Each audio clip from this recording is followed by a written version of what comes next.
Abortion is the process of ending the life of a living, developing human in the womb. People support it, but they don't fully understand the whole process of abortion. To make the decision to have an abortion or to support abortion, it's important to understand how each type works, the development of a child that is unborn, and the ethical implications of taking a human life. By week 5 of a pregnancy, the heart tube pulses inside of the baby for 110 beats per minute. The arms and legs start to bud and are beginning to be visible. By the 8th week of pregnancy, the embryo's organs and systems are forming, and the neural tube becomes the brain and the spinal cord. The central nervous system is also forming. Blood cells form, circulation starts, and the structure of the baby is developing. You begin to be able to see the eyes, the arms, and the mouth. You can see through an ultrasound that life has begun. Abortion procedures are more graphic than pro-choicers usually know. In the first trimester, stirrups are used to tie the mother's legs.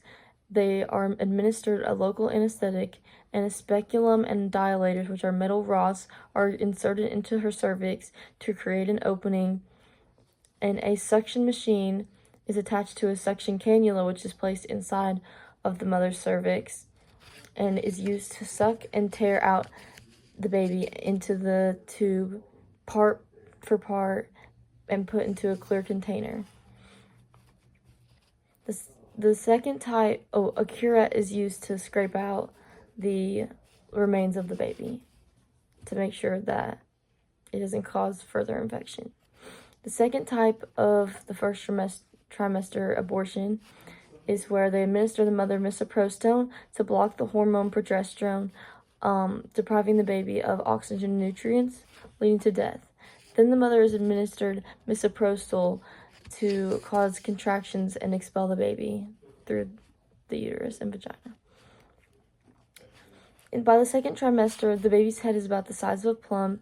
It can move, stretch, respond to sound and touch, and has reflexes and is coordinated. The nervous system develops, and the baby is able to suck, and its lungs begin to form, but not enough to where it could survive outside of the womb. The baby is alive and growing rapidly. It is about 1 to 2 pounds at this point. A second trimester abortion includes dilating the cervix with laminaria, which is a seaweed that becomes about 3 times the size of its original diameter when placed in the cervix 2 days before the process. The mother is administered a local anesthetic, and the same process is used to stabilize and cause the cervix to open more. A sharp, rigid sofer is used to grasp or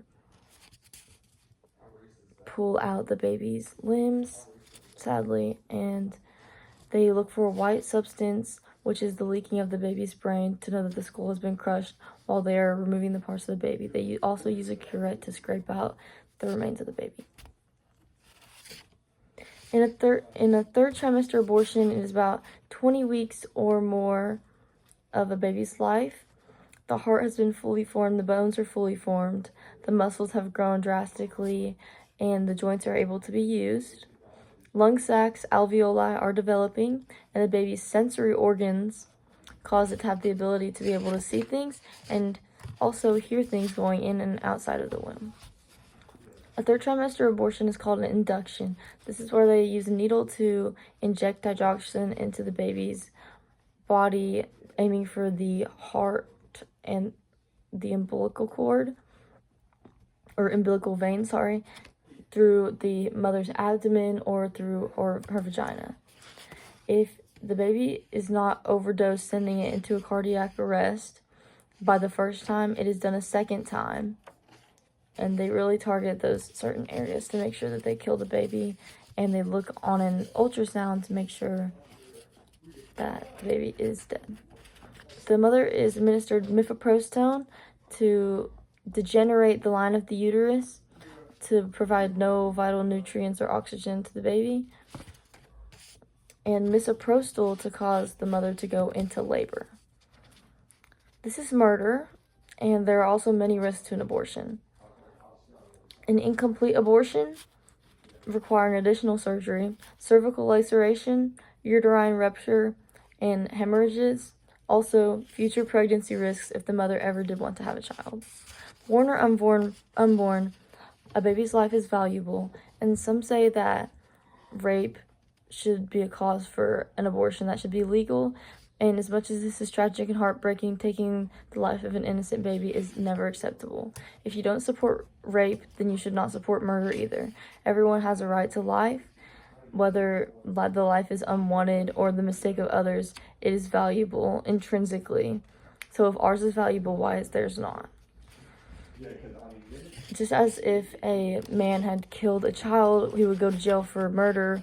Why are we able to use clamps to grab out the limbs of a baby and kill the baby? And that's not murder. Every woman who has an abortion should be charged with murder. Banning abortion is not about restricting women's rights. It's about protecting the innocent, vulnerable rights of the human being inside of a mother's womb. Young, vulnerable women are likely to be influenced because of the lack of resources and support, but it is our job as a society to inform the truth and to provide support, guidance, and resources for mothers and families so children can be protected and cared for and have a chance to live. Thank you.